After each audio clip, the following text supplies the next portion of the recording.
Chemistry की topic है chemical equilibrium, रासायनिक साम्य। इस पर बात करेंगे। ये टॉपिक स्पेशली लैब असिस्टेंट और सेकंड ग्रेड के एग्जाम के लिए इम्पोर्टेंट है। बाकी एग्जाम के लिए भी ये इम्पोर्टेंट रहता है, लेकिन स्पेशली इन दो एग्जाम के अंदर इसको मेंशन कर रखा है, केमिकल इक्विलिब्रियम नाम से टॉपिक रहेगा अपन का। सबसे पहले अपन को ये देखना है केमिकल इक्विलिब्रियम होता क्या है। कोई भी जब रिएक्शन होती है जिसमें अभिकारक क्रिया करके उत्पाद बनाते हैं, लेकिन उत्क्रमणीय अभिक्रियाओं के अंदर उत्पाद वापस के आपस में क्रिया करके अभिकारक बना देते हैं। तो ऐसी उत्क्रमणीय अभिक्रिया दोनों दिशाओं में चलती है, अग्र दिशा और पश्च दिशा। ये अभिक्रिया क्लोज सिस्टम के अंदर होती है। ए प्लस बी आपस में क्रिया करके अभिकारक ए प्लस बी क्रिया करके क्या बनाते हैं, सी और डी बनाते हैं। यह हो गई अग्र अभिक्रिया। जब सी और डी बन जाएंगे तो सी और डी आपस में क्रिया करके वापस क्या बना देते हैं, अभिकारक बना देते हैं ए और बी। तो इसको हम बोलते हैं पश्च अभिक्रिया। ठीक समझ में आ गया? Forward reaction and backward reaction, ऐसी उत्क्रमणीय अभिक्रियाओं के अंदर ही हम केमिकल इक्विलिब्रियम रासायनिक साम्य के बारे में चर्चा करेंगे। आरंभ के अंदर क्या होता है कि अभिकारक की सांद्रता अधिकतम होती है और समय के साथ धीरे धीरे अभिकारक की सांद्रता घटती जाती है और उत्पाद की सांद्रता बढ़ती जाती है। या अपन यूं कह लें इसको कि शुरुआत के अंदर अग्र अभिक्रिया का जो वेग होता है वो अधिकतम होता है और समय के साथ कम होता जाता है। इसी प्रकार पश्च अभिक्रिया का वेग बढ़ता जाता है। लेकिन जब अग्र अभिक्रिया का वेग रेट ऑफ फॉरवर्ड रिएक्शन बराबर हो जाता है रेट ऑफ बैकवर्ड रिएक्शन, यानी अग्र अभिक्रिया का वेग और पश्च अभिक्रिया का वेग दोनों बराबर हो जाते हैं, उस अवस्था को हम बोलते हैं रासायनिक साम्य या साम्य अवस्था। इंग्लिश में बोल लेते हैं केमिकल इक्विलिब्रियम। इस पर हम बात करने वाले हैं। पहला पॉइंट देखिएगा आप, क्या लिखा हुआ है, अभिक्रिया की इस अवस्था को जहां अग्र व प्रतीप अभिक्रियाओं की गति समान हो जाती है रासायनिक साम्य कहते हैं। साम्य अवस्था पर अग्रिम अभिक्रिया और प्रतीप अभिक्रिया पश्च अभिक्रिया बैकवर्ड रिएक्शन बराबर वेग से होती है। इनमें गतिक साम्य होता है। गतिक साम्य का मतलब ये रहेगा साथियों कि साम्य अवस्था के ऊपर अभिक्रिया स्टॉप नहीं होती है, रुकती नहीं है, अभिक्रिया चलती रहेगी। बस आपको ये बात ध्यान रखनी है कि rate of forward reaction just equal to rate of backward reaction. कभी भी अभिक्रिया समाप्त नहीं होगी, अभिक्रिया चलती रहेगी, इसके लिए इसको बोलते हैं गतिक साम्य। साम्य पर सभी अभिकारक जितने भी अभिकारक है और सभी उत्पाद जितने भी उत्पाद है की सांद्रता स्थिर हो जाती है। यह बात बहुत इंपॉर्टेंट रहने वाली है। अभिकारक और उत्पाद की सांद्रता बराबर नहीं होती है, स्थिर कांस्टेंट हो जाती है। कहां पर? साम्य के ऊपर। और ये कई बार डायरेक्ट क्वेश्चन आता है, साम्य पर मुक्त ऊर्जा परिवर्तन delta G free energy change शून्य होता है। यह बात आप हमेशा याद रखना कि साम्य अवस्था के ऊपर एट इक्विलिब्रियम जो डेल्टा जी होता है वो किसके बराबर होता है? 0 के बराबर होता है। लैब असिस्टेंट 2016 के अंदर इसी पर आधारित एक क्वेश्चन था, उसको हम देख लेते हैं। किसी रासायनिक तंत्र के साम्य अवस्था में होने पर निम्न में से क्या चीज समान होंगे? समान क्या रहेगी? पहला ऑप्शन देखो, क्रियाकारक एवं उत्पाद की सांद्रता। नहीं भाई, ये बिल्कुल नहीं होगा। सांद्रता बराबर, क्रियाकारक और उत्पाद की सांद्रता बराबर नहीं रहेगी, स्थिर रह जाएगी, कांस्टेंट हो जाएगी। तो ये बात तो गलत हो गई। दूसरी, अग्र अभिक्रिया एवं प्रतीप अभिक्रिया की दरें, हाँ रेट जो है वो क्या रहेगा? बराबर हो जाएगा। अग्र एवं प्रतीप अभिक्रिया का वेग नियतांक अलग अलग हो सकता है, जरूरी नहीं है कि बराबर ही हो। लेकिन ये फिक्स बात है कि अग्र अभिक्रिया और प्रतीप अभिक्रिया की दरें साम्य अवस्था के ऊपर बराबर हो जाएगी। Rate of forward reaction equal to rate of backward reaction. ये बात आप हमेशा ही ध्यान रखें कि साम्य अवस्था पर क्या चीज बराबर होती है? अग्र अभिक्रिया का वेग और पश्च अभिक्रिया का वेग तो होता है बराबर, और अभिकारक और उत्पाद की सांद्रता बराबर नहीं होती है, स्थिर हो जाती है, कांस्टेंट हो जाती है। आगे हम बात करेंगे साम्य अवस्था स्थिरांक जो K होता है, इसको अपन दो प्रकार से रिप्रेजेंट करते हैं। साम्य स्थिरांक K को दो प्रकार से व्यक्त करते हैं, Kc और Kp। C का मतलब यहाँ पर है कंसंट्रेशन, सांद्रता से, और पी से यह मीनिंग रहेगा प्रेशर, दाब से, और दाब किसका होता है? गैसीय मिश्रण का होता है।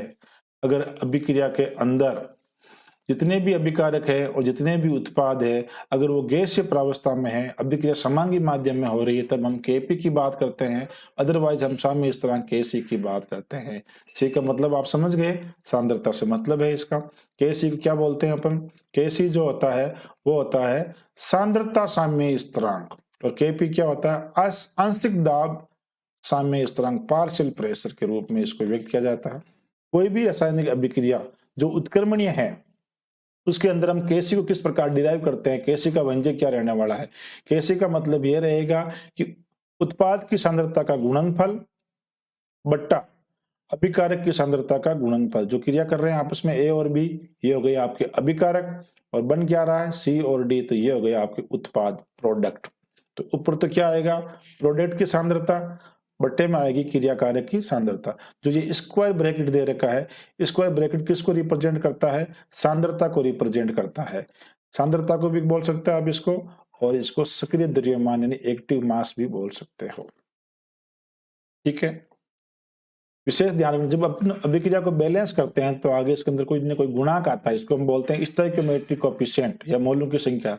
अगर यहाँ कुछ दे नहीं रखा है, मान लिया जाए कि ए के स्मॉल ए मोल, बी के स्मॉल बी मोल आपस में क्रिया करके सी के स्मॉल सी मोल और डी के स्मॉल डी मोल बन रहा है, तो ये मान लो इसे मैंने रिप्रेजेंट कर दिया इसको कि ये मोलों की संख्या है या स्टोइकियोमेट्रिक कोएफिशिएंट है। ये कहाँ जाएंगे? ये इनके पावर में जाएंगे। ऊपर तो क्या आएगी? उत्पाद की सांद्रता सी, तो सी के गुणा का पावर आ जाएगी सी, जो इसके मोल है स्मॉल में, डी की पावर स्मॉल डी, ए की पावर स्मॉल ए और बी की पावर स्मॉल बी। जैसे कि दूसरी बात देख लेते हैं, एक अभिक्रिया है ए प्लस बी आपस में क्रिया करके सी प्लस डी बना रहे हैं। इसके मान लो बी के 2 मोल और सी के 3 मोल, ए का 1 मोल, बी के 2 मोल, सी के 3 मोल, डी का 1 मोल बन रहा है किसी भी क्रिया के अंदर। तो इसके लिए हम के सी को किस प्रकार से रिप्रेजेंट करेंगे? के सी इक्वल टू सी की सांद्रता, तो सी की सांद्रता की पावर कितनी आएगी? 3 मल्टीप्लाई बाय, ध्यान रखें बीच में चिन्ह गुणे का रहता है, मल्टीप्लाई का रहता है। डी की पावर एक ही रहने वाली है कि उसका 1 मोल है, डिवाइडेड बाय अभिकारक ए की पावर भी एक ही रहेगी क्योंकि इसका ये 1 मोल है, मल्टीप्लाई बाय बी की पावर आपकी हो जाएगी 2। इस प्रकार इसको हम रिप्रेजेंट कर देते हैं। लैब असिस्टेंट के जो 28/6/2022 का पेपर हुआ था उसमें क्वेश्चन था, देखें आप, इंग्लिश में भी है, हिंदी के अंदर भी है। H2 + I2 = 2HI, यानी हाइड्रोजन के 1 मोल और आयोडीन का 1 मोल आपस में रिएक्शन करके HI के 2 मोल बना रहे हैं, तो अभिक्रिया के लिए साम्य स्थिरांक K है। तो ऊपर तो क्या आएगा भाई? HI की सांद्रता के 2 मोल, तो पावर आ जाएगी 2 डिवाइडेड बाय हाइड्रोजन की सांद्रता और मल्टीप्लाई बाय आयोडीन की सांद्रता। दोनों की पावर एक एक रहेगी क्योंकि इनके एक एक मोल आपस में क्रिया कर रहे हैं। तो ऐसा ऑप्शन देख लेते हैं अपन, यहाँ हाइड्रोजन के ऑप्शन ए में हाइड्रोजन के 2 मोल दे दिए, दो पावर 2 दे दी, तो ये तो गलत होने वाला है। या इसमें रूट में दे दिया तो ये भी रॉन्ग, या इसने अभिकारक को ऊपर लिख दिया, अभिकारक सांद्रता को ऊपर ले लिया, तो ये भी सही नहीं है। तो ऑप्शन नंबर डी आपका बिल्कुल सही होने वाला है। इस क्वेश्चन को वापस देख लें आप एक बार फिर पुनः, इसका ऑप्शन आपके डी हो जाएगा। ऊपर आपको HI के 2 मोल दे रखे थे, ऊपर HI की सांद्रता की पावर 2 लेनी है। आगे चल देखते हैं क्या आता है। इसको देखें आप, अभिक्रिया H2 + CO2 di hydrogen carbon dioxide gas क्रिया करके कार्बन मोनोऑक्साइड गैस और वाटर बन रहा है। में H2 व CO2 की प्रारंभिक सांद्रता 1 मोल पर लीटर दे रखी है तथा साम्य पर x मोल पर लीटर हाइड्रोजन प्रयुक्त होती है। तो KC के लिए सही अभिव्यक्ति है। इसमें समझने वाली बात क्या देखिए दोस्तों, हाइड्रोजन का 1 मोल, CO2 का भी 1 मोल आपस में क्रिया करके CO का 1 मोल बन रहा है और H2O के भी 1 मोल बन, सबके 1-1 मोल यूज हो रहे हैं। इस रिएक्शन को अपन लिख के देखते हैं, अभी आप देखिएगा, पूरा समझिएगा रिएक्शन को आप। H2 plus CO2 equal to carbon monoxide, सभी गैस अवस्था के अंदर है, प्लस वाटर लिक्विड फॉर्म के अंदर है H2, सबके एक एक मोल है। प्रारंभ के अंदर क्या रहेगा, प्रारंभ के अंदर सिर्फ और सिर्फ अभिकारक ही रहेंगे, तो इसका 1 मोल ले लेते हैं, इसका भी 1 मोल आपस में क्रिया करेगा। प्रारंभ के निश्चल के अंदर ये 0 रहेगा, इसकी सांद्रता भी 0 रहने वाली है। एट इक्विलिब्रियम साम्य के ऊपर क्या होगा, इसके x मोल हाइड्रोजन के बदले दे रखा है कि x मोल यूज हो रहे हैं, ये देखो यहाँ पड़ेगा साम्य पर x मोल पर लीटर हाइड्रोजन प्रयुक्त होती है। तो इक्विलिब्रियम पर क्या करेंगे, 1 माइनस एक्स, इसके भी x मोल यूज हो जाएंगे, इसके x मोल फॉर्म हो जाएंगे, वाटर के भी x मोल फॉर्म हो जाएंगे। ठीक है, अब आप देखिएगा Kc इक्वल टू क्या लिखोगे आप, कार्बन मोनोऑक्साइड गैस की सांद्रता मल्टीप्लाई बाय वाटर की सांद्रता, सांद्रता को स्क्वायर ब्रैकेट से मेंशन करते हैं जैसा कि मैंने बता भी दिया आपको, डिवाइडेड बाय क्रियाकारक की सांद्रता हाइड्रोजन की सांद्रता मल्टीप्लाई बाय CO2 की सांद्रता। इनकी वैल्यू पुटअप कर दो आप, CO की कितना x मल्टीप्लाई बाय H2 की सांद्रता x दे रखी है, डिवाइडेड बाय H2 की 1 minus x multiply by 1 minus x.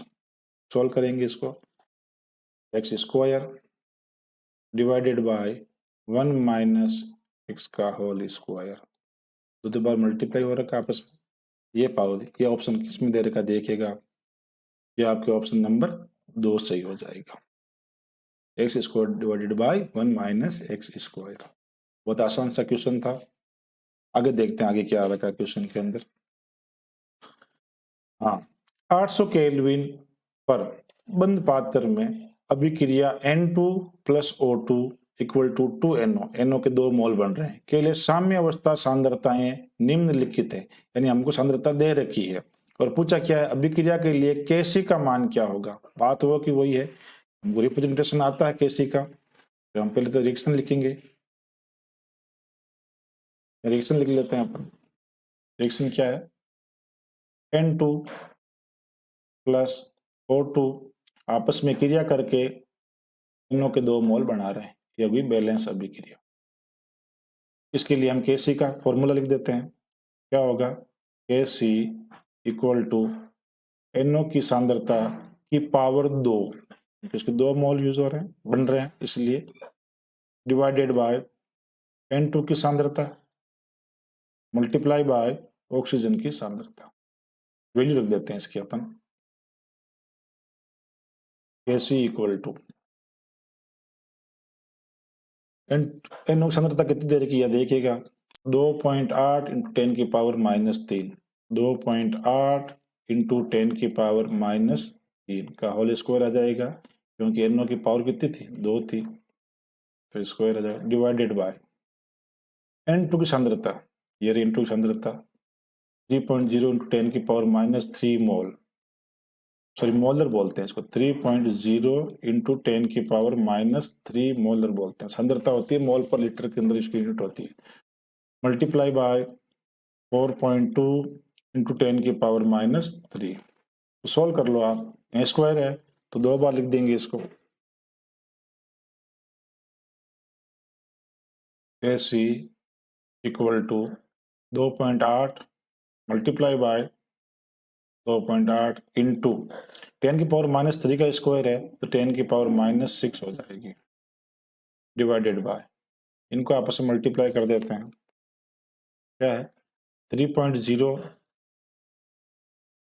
Multiply by 4.2 into 10 की पावर -6 और बराबर है तो कैंसिल आउट हो जाएगी, ऊपर नीचे पॉइंट से पॉइंट हट जाएगा, एक संख्या के बाद भी यहाँ पॉइंट है, एक संख्या के बाद भी यहाँ पॉइंट है, डिवाइड कर लो, काट पीट हो जाएगी इसकी, 2 टाइम्स 14 से डिवाइड किया तो यहाँ 3 टाइम, 2 से डिवाइड किया 30 को 15 टाइम्स, ऊपर क्या रहने वाला है आपके 28 डिवाइडेड बाय 45, 28 डिवाइडेड बाय 45, इसको सोल्व करोगे तो लगभग आंसर आपका आएगा 0.6 समथिंग, देखते हैं ऑप्शन 0.6789, तो कौन सा ऑप्शन सही होने वाला आपका?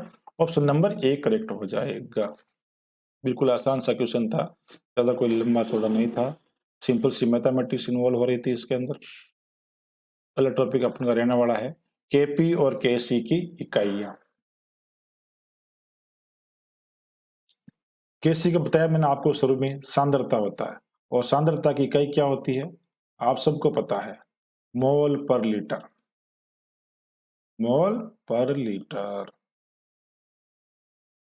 केसी की इकाई निकालते समय आपको ध्यान रखना है, मोल पर लीटर लिख के उसकी पावर डेल्टा एन करनी है, ये ध्यान रखना है।